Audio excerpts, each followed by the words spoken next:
On dit souvent que certaines vies commencent comme des éclats de lumière, discrètes au départ, presque timides, mais destinées, par la force de leur propre intensité, à devenir des phares dans une mer d'incertitude. La vie de Leslie François Saint-Roch Manigat appartient à cette catégorie rare, celle où l'origine n'est pas un simple lieu, mais un laboratoire secret où se forment une pensée, une sensibilité et une destinée. Il naît le 16 août 1930 dans une ville qui respire la contradiction, Port-au-Prince, à la fois vibrante et vulnérable. À cette époque, Haïti vient à peine de tourner la page de l'occupation américaine, 1915 à 1934. Les rues bruissent de débats politiques, les cafés accueillent les esprits fougueux, les journaux s'arrachent les premières lignes pour commenter la reconstruction nationale. La capitale est un organisme vivant.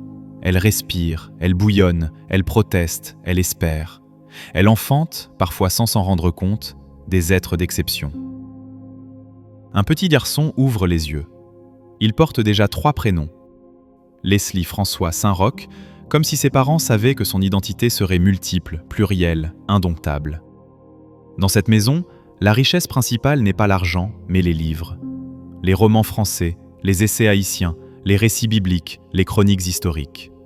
Les pages vieillies, parfois tachées par l'humidité, racontent la Grèce antique, Napoléon, la Révolution haïtienne, l'Égypte, l'Afrique des rois. Le jeune Leslie ne joue pas comme les autres. Il lit, il observe, il questionne. Chaque livre est une porte. Chaque porte ouvre sur un monde qui élargit son esprit. C'est là, dans ce sanctuaire familial du savoir, qu'il découvre ce qui deviendra son premier amour. L'histoire. Pas l'histoire froide, figée dans les manuels, mais l'histoire vivante, pulsante, presque charnelle. Celle qui raconte le destin des peuples, les victoires, les trahisons, les révolutions.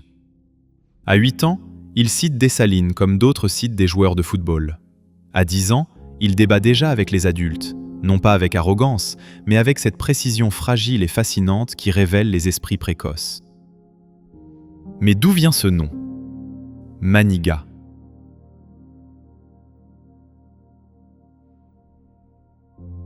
Pour comprendre le relief d'une montagne, il faut sonder les couches tectoniques qui l'ont soulevée. Leslie François Manigat n'est pas né de rien. Il est le fruit d'une sédimentation de prestige, de rigueur et d'une certaine idée de la noblesse d'État qui prend racine dans les terres fertiles et rebelles du nord d'Haïti. Le nom de Manigat ne résonne pas comme celui d'une fortune marchande, mais comme celui d'une lignée de bâtisseurs d'institutions. Pour remonter la trace de Leslie, il faut porter notre regard vers le Cap haïtien et les plaines du Nord, cette région qui a toujours considéré Port-au-Prince avec une moue de dédain, se voyant comme la gardienne de la pureté révolutionnaire et de la discipline intellectuelle. L'étude généalogique révèle une constante. Chez les Manigat, on ne sépare pas le service de la patrie de l'excellence académique. On y trouve des généraux de la fin du XIXe siècle, mais des généraux qui savaient lire les classiques grecs entre 2 campagnes. Nous sommes dans la haute bourgeoisie de robe, où l'on ne compte pas ses richesses en terre, mais en diplôme et en influence au sein de l'appareil d'État. C'est une lignée de grands commis. Son grand-père et ses oncles gravitent autour du pouvoir, non comme des courtisans, mais comme des techniciens nécessaires. Cette ascendance confère à Leslie, dès le berceau, un sentiment de légitimité historique. Il naît pour diriger, non par ambition vulgaire, mais par une sorte de prédestination intellectuelle. Le patronyme Manigat porte en lui une exigence de grandeur oblige. Le pivot central de cette généalogie, l'homme qui va transformer l'héritage familial en un moule d'acier, est son père, François Saint-Surin Manigat. Mathématicien de renom, Saint-Surin était l'incarnation de la rigueur cartésienne sous les tropiques. Dans une Haïti souvent perçue par l'étranger comme le lieu du lyrisme et de l'improvisation, le père de Leslie opposait la règle, le compas et le théorème. Il n'enseignait pas seulement les chiffres, il enseignait une éthique de la pensée. Pour Saint-Surin, une idée qui n'est pas structurée est une idée dangereuse. Cette dictature de la raison paternelle va marquer Leslie de façon indélébile. On retrouve dans la future éloquence de Leslie cette structure géométrique. Ses discours de 1988, avec leurs primo, secundo et tertio implacables, ne sont que l'écho lointain des leçons de son père. Le foyer des Manigat, situé dans un Port-au-Prince qui subit encore l'humiliation de l'occupation américaine, devient un sanctuaire de la résistance par l'esprit. Saint-Surin inculque à ses enfants que la seule façon de répondre à l'occupant blanc, qui juge les Haïtiens incapables de méthode, est de le surpasser dans sa propre science. Leslie grandit donc dans cette atmosphère de citadelle intérieure. Si le père est le compas, la mère, Haïdé Augustin, est le ciment émotionnel et moral. Issue elle aussi d'une famille respectée, elle apporte à la généalogie de Leslie une dimension de finesse sociale et une résilience silencieuse. En Haïti, la mère est souvent la gardienne du nom. Haïdé veille à ce que la dignité des Manigat reste intacte, malgré les turbulences d'un pays où les dictatures se succèdent et où la stabilité est une chimère. C'est d'elle que Leslie tiendra sans doute ce courage personnel, cette capacité à rester debout quand le vent de l'exil souffle. L'union de Saint-Surin et d'Haïdé n'est pas qu'un mariage, c'est une alliance de valeurs. Il crée un environnement où le jeune Leslie est protégé des vulgarités du monde extérieur, mais exposé aux grandes tragédies de l'humanité à travers la lecture. La généalogie ici ne s'arrête pas aux ancêtres de sang, elle englobe les ancêtres de papier. Hugo, Michelet, Thucydide sont les oncles et les cousins que l'on invite à la table du dîner. Le Port-au-Prince qui voit naître Leslie François Manigat n'est pas encore la métropole tentaculaire et poussiéreuse d'aujourd'hui. C'est une ville aux dimensions humaines, une cité de bois découpé et de briques rouges, baignée dans une lumière d'un or liquide qui semble figer le temps. La famille réside dans les quartiers du Bas-Peu-de-Choses et de Turgeot. À l'époque, ce sont les poumons de l'élite intellectuelle et de la classe moyenne ascendante. Ici, l'architecture est un langage. Les maisons dites gingerbread déploient leurs dentelles de bois blanc et leurs toitures pointues vers le ciel, comme pour échapper à la chaleur étouffante de la plaine du cul-de-sac. Leslie grandit dans ce périmètre de silence et de distinction. Le quartier est une enclave de savoir. On y entend, par les fenêtres ouvertes, le son d'un piano ou la déclamation d'un vers de Racine. Pour le petit Leslie, la ville commence à la barrière de sa maison. Les rues sont pavées de pierres inégales et le passage des rares automobiles de l'époque, des Ford Model T poussiéreuses, est un événement qui fait lever les yeux des écoliers. La géographie de son enfance est délimitée par 3 pôles qui formeront plus tard les 3 piliers de sa pensée. Le Champ de Mars. Cet espace immense, verdoyant à l'époque, est le cœur battant de la cité. C'est là que se dresse le Palais national, mais aussi les casernes. Le jeune Leslie voit les Marines américains patrouiller avec une morgue qui blesse son orgueil naissant. La topographie ici est celle du pouvoir, celui que l'on possède et celui que l'on subit. La place de l'indépendance, où les statues des héros, Dessalines, Pétion, surveillent la jeunesse. Pour Manigat, ces bronzes ne sont pas des objets de décoration, mais des interlocuteurs. Il apprend à lire la ville comme on lit un livre d'histoire à ciel ouvert. L'église. La présence de la religion est architecturale. Les cloches de la cathédrale de Port-au-Prince rythment ses après-midi d'études. C'est une topographie de l'ordre, de la structure et de la hiérarchie. À l'intérieur de la maison des Manigat, la topographie se resserre. La pièce maîtresse n'est pas le salon de réception, mais le cabinet de travail. C'est un espace sacré, saturé par l'odeur du vieux cuir des reliures et de l'encre. Le petit Leslie y circule comme un explorateur dans une jungle de papier. Dehors, le Port-au-Prince de 1930 est un théâtre d'ombre. Les discussions politiques se font à voix basse sous les tonnelles, car l'occupation est encore là, avec ses censeurs et ses couvre-feux.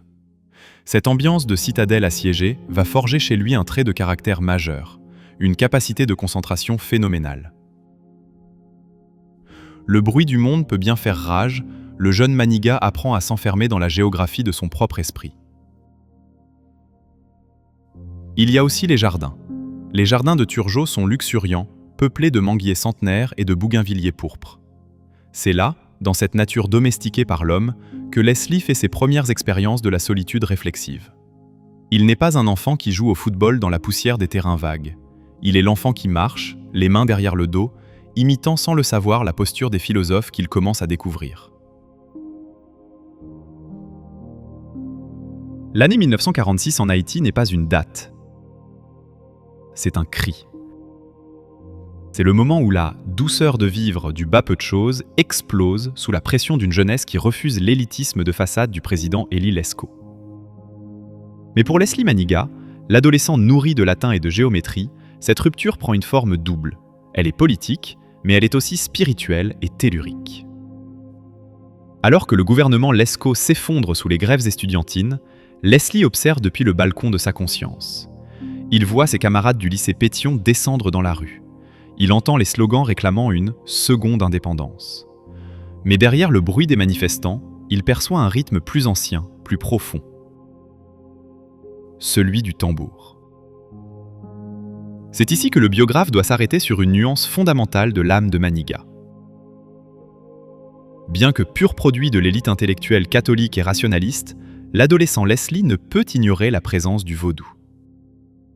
En 1946, le mouvement des griots, mené par François Duvalier, Lorimer Denis et d'autres, remet la culture ancestrale au centre de l'identité nationale. Pour Leslie, le vaudou n'est pas une superstition de gens simples, c'est une force historique. À l'adolescence, il commence à comprendre que l'on ne peut pas diriger Haïti avec le seul code Napoléon si l'on ignore les lois des Loas. Il y a une scène cinématographique à imaginer. Le jeune Leslie, dans le silence de sa chambre, étudiant la Révolution française, tandis qu'au loin, dans les mornes entourant Port-au-Prince, le son du maman tambou monte comme une vapeur. C'est le choc entre la raison héritée, le père, la Sorbonne à venir, et la réalité vécue, le peuple, le sacré, l'Afrique en Amérique. Il pressent que le vaudou est le soubassement psychologique de la paysannerie et du prolétariat urbain. S'il reste le fils de l'Église, il devient l'observateur du temple. Il comprend que la crise structurelle qu'il théorisera plus tard a ses racines dans cette fracture, une élite qui pense en français et un peuple qui rêve en créole sous la protection d'Ogou Ferraille. L'arrivée au pouvoir de Dumarsais estimé après la chute de Lescaut est, pour Maniga, une leçon de géopolitique interne. Il voit comment l'esthétique du pouvoir change. Les salons se ferment, les syndicats s'ouvrent. C'est à ce moment précis que Leslie forge son nationalisme progressiste. Il ne veut pas rejeter l'excellence académique pour le populisme, mais il comprend que l'intelligence doit s'enraciner dans le terreau national. Le vaudou, dans sa dimension sociologique, devient pour lui un objet d'étude nécessaire pour comprendre la résistance du peuple haïtien. Il voit dans la mystique du tambour une forme de résilience historique que les livres de mathématiques de son père ne peuvent expliquer seuls. Pour comprendre celui qui deviendra ministre, professeur de renommée mondiale et enfin président de la République, il faut accepter ce postulat de la psychologie profonde. L'enfant est et reste le père de l'homme. Dans le cas de Leslie François Maniga, l'enfance ne fut pas un long fleuve tranquille, mais une ascension disciplinée vers les sommets de l'intellect. Le jeune Leslie ne connaît pas l'insouciance des jeux de billes dans la poussière ou les courses folles dans les ruelles. Pour lui, le monde est une structure à déchiffrer. Il est, selon les mots de ses contemporains, un enfant grave. Il porte déjà en lui cette solennité qui, plus tard, intimidera ses adversaires politiques. Avant le lycée Pétion, il y a le passage par l'institution Saint-Louis de Gonzague. C'est ici, chez les frères de l'instruction chrétienne, que le jeune Leslie rencontre la rigueur de la méthode française. Dans ces salles de classe au haut plafond, où l'écho des pas des frères résonne comme un rappel à l'ordre, il apprend que la pensée est une architecture. On imagine le petit Leslie sanglé dans son uniforme, le regard déjà perçant derrière ses premières montures. Ses camarades de l'époque, ceux qui deviendront les futurs cadres de la nation, se souviennent d'un élève qui ne se contentait pas d'apprendre, mais qui remettait en question la source même de l'information. Là où les autres voient un dogme, lui voit une démonstration. Saint-Louis de Gonzague lui inculque la discipline du latin, cette langue qui oblige à la précision, où chaque mot a une place fixe et une fonction précise. C'est ici qu'il forge son goût pour le beau verbe, cette éloquence qui deviendra son arme la plus redoutable. Puis vient le passage au lycée Alexandre Pétion. Si Saint-Louis était le sanctuaire de la rigueur, Le lycée Pétion est l'arène de la conscience nationale. C'est là que le fils de la haute bourgeoisie intellectuelle rencontre la diversité d'Haïti. Au lycée Pétion, Leslie n'est plus seulement l'élève brillant, il devient le leader naturel. Il y a une dimension cinématographique dans ses joutes oratoires lors des récréations ou des séances de club de débat. On raconte qu'il pouvait tenir en haleine un cercle de camarades en expliquant les causes de la chute de l'Empire romain, tout en faisant le parallèle avec les crises de la présidence de Sténio Vincent. C'est à cette époque que se forment ses premières amitiés intellectuelles. Des liens indéfectibles avec des jeunes gens qui partagent sa soif de changer Haïti par le savoir. On y croise les noms de ceux qui formeront plus tard le premier cercle du RDNP. Ses amis ne sont pas de simples compagnons de jeu, ce sont ses premiers ministres de l'ombre, ses premiers disciples. Il l'appelle déjà, avec un mélange de respect et d'ironie, le professeur. Et le cœur ? Dans cette biographie, nous ne devons pas oublier l'homme sous l'armure de l'intellect. À l'adolescence, Leslie connaît ses premiers émois, ses petits amis et amitiés de jeunesse qui colorent les soirées de Port-au-Prince. Mais même dans l'intimité, Leslie reste un homme de distance. Il séduit par l'esprit. Pour lui, la conversation est le prélude nécessaire à l'affection. Les jeunes filles de l'époque sont fascinées par ce garçon qui leur parle de poésie classique et de destin national plutôt que de futilité. Il y a chez lui une sorte de romantisme cérébral. Il n'aime pas seulement une personne, il aime l'idée de l'excellence chez l'autre. Sa vie sociale est rythmée par les sorties au Champ de Mars et les soirées dans les jardins de Turgot. Mais même au milieu de la fête, il y a toujours un moment où Leslie s'éclipse pour retourner à un livre. Cette solitude habitée est la clé de sa personnalité. Il est au milieu du monde, mais son esprit est toujours ailleurs, dans la prochaine idée, le prochain chapitre.